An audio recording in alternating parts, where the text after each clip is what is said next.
Daily Dope Show for August 18th. We have a great development in the medical marijuana world for people that live in states that currently have medical marijuana laws. Now, as I've been saying, is there's a lot of these states that the laws aren't really all that friendly.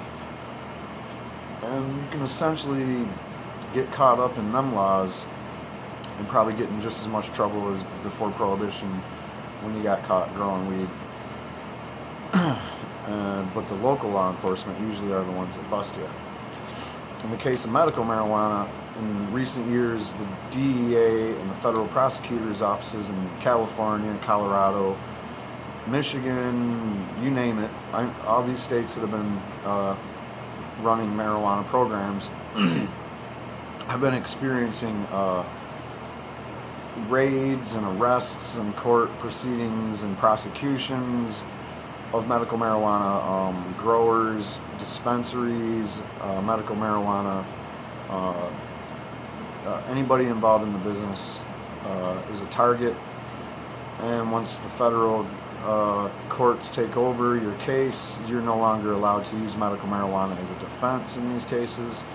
So it's been a real mess, and it started under the Bush years. You know, one might argue it even started under the Clinton years. It did, because after California legalized medical marijuana, dispensaries blossomed in the cities in Los Angeles and San Francisco and other cities, and the DEA came in and started shutting them down. And that was under the Clinton administration, and then under Bush, it just started getting worse. And then Obama came along, and everybody thought, oh, this is going to stop. It just kept on going, and the profile of cases kept getting bigger. So we have a big win for us. It's probably not a permanent thing unless things are really just starting to change overall. But here we go. I'm going to read from Mike Adams of High Times. It says in his article, Federal court bans DOJ from prosecuting medical marijuana community. Alright, so this is an opinion written by the U.S. Court of Appeals, and it was because of cases going up. So let's just read the article. And perhaps what is one of the most significant developments in the grand scheme of national marijuana reform, the United States Court of Appeals for the Ninth Circuit has determined that the Department of Justice and its cronies at the U.S. Drug Enforcement Administration cannot use federal funds to prosecute or people or medical marijuana businesses as long as they are in compliance with state law. Last December, the court was charged with deciding whether the Justice Department was well within its legal right to continue kicking down the doors of dispensaries and other pot-related businesses that were operating in accordance with state policy. At the core of this inquiry were 10 drug cases where the federal government used its own loose interpretation of a rider strapped on a federal budget to swoop in on farms and dispensaries in states with medical cannabis programs and put them in a state of distress.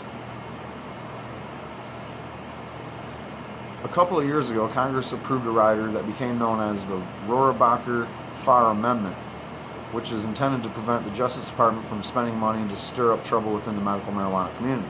However, the rider, which was signed into law in 2014 by President Obama and renewed last year, essentially became a worthless development once it was revealed that the federal officials were of the opinion that the measure only prevented them from keeping states from legalizing medical marijuana. In fact, this declaration was made public in April 2015 when a spokesman for the DOJ confirmed with the Los Angeles Times that the amendment only hindered the department from impeding the ability of states to carry out their medical marijuana laws. However, a 3-judge panel for the Court of Appeals took issue with the concept of the federal government continuing to prosecute individuals and businesses for violating the Controlled Substance Act when their respective states have given them legal permission to engage in such activities. The panel said, "We are not persuaded," before offering its opinion on the matter.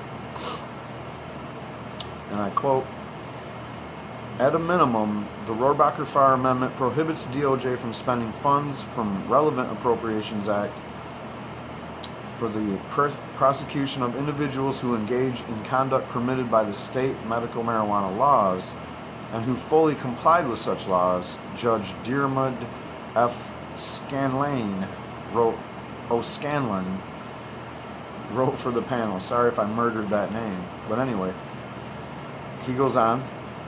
If the DOJ wishes to continue these prosecutions, applicants are entitled to evidentiary hearings to determine whether their conduct was completely authorized by state law, by which we mean that they strictly complied with all relevant conditions imposed by the state on the use, distribution, possession, and cultivation of medical marijuana. But despite the reports suggesting that this decision has completely ended the war on medical marijuana, that's what I was going to get into that. First of all, nothing is going to ever end the war on medical marijuana. The government is, just working for the people that are trying to slow it down or make it go the other way. Medical marijuana really hurts a lot of industries that are really corrupt and give the government a lot of money and have a lot of lobbies in Washington and a lot of lobbies in state legislative areas like state capitals, and some of the big cities in states have lobbies that directly influence these decisions. So, the federal government is going to try everything they can to continue to do what they do as far as like not letting this be legal. So anyway, the article goes on. It is worth mentioning that the implication of this ruling only go as far as congressional powers are willing to carry Rohrabacher far. Judge O'Scanlan wrote that Congress could restore funding tomorrow, a year from now, or 4 years from now, and the government could then prosecute individuals who committed offenses while the government lacked funding. So this is really just because the government doesn't have the funds to even worry about this right now, essentially, but it's not in the appropriations, so they can't spend money if it's not supposed to be spent. Anyway, and finally, the article ends with, nevertheless, the court's verdict is relatively a strong smack in the face of the DEA after the agency announced last week that it was not going to downgrade Schedule 1 listing of the cannabis plant because it's not safe and effective medicine. That's it. The government is fighting itself as to whether it wants to continue to arrest people for growing and dispensing medical marijuana in states where it's legal. And if you look at a lot of these cases, they're not cases where these people were breaking the state law. And I mean, most of them, almost 100% of them are situations where the state law was being followed by the letter, and the feds just came in and set up shop and did their thing. And a lot of these old prosecutors that prosecuted these cases were still leftovers from the Bush administration. And while that was the case, people were getting prosecuted. People are still probably in prison or paying fines. Their life in the medical marijuana world was turned upside down and possibly ruined, and it was a terrible thing. I look at this decision, or I guess you'd call it it's called a judge's opinion, essentially, and I love it because it's basically like, when you got a whole bunch of corrupt people running around like cowboys doing whatever they want, trying to continue to, line their pockets essentially and work for their minions that are the people that corrupt the government by their own greedy lobbying for their own purposes. This could be the reflection of many, many lobbies that lobby against medical marijuana being told, hey, look, man, we're not your little police force anymore. We're not your little courts where you can make examples out of people for defying your position that marijuana is not medicine.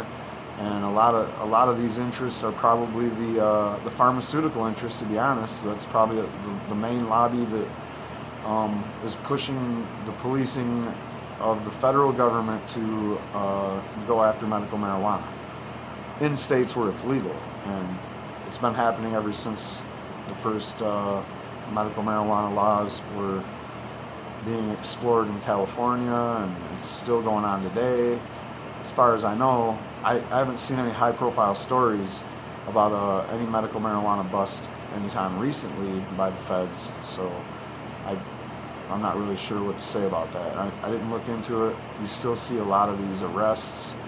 You still see a lot of these cases that were made a while back still being reported on.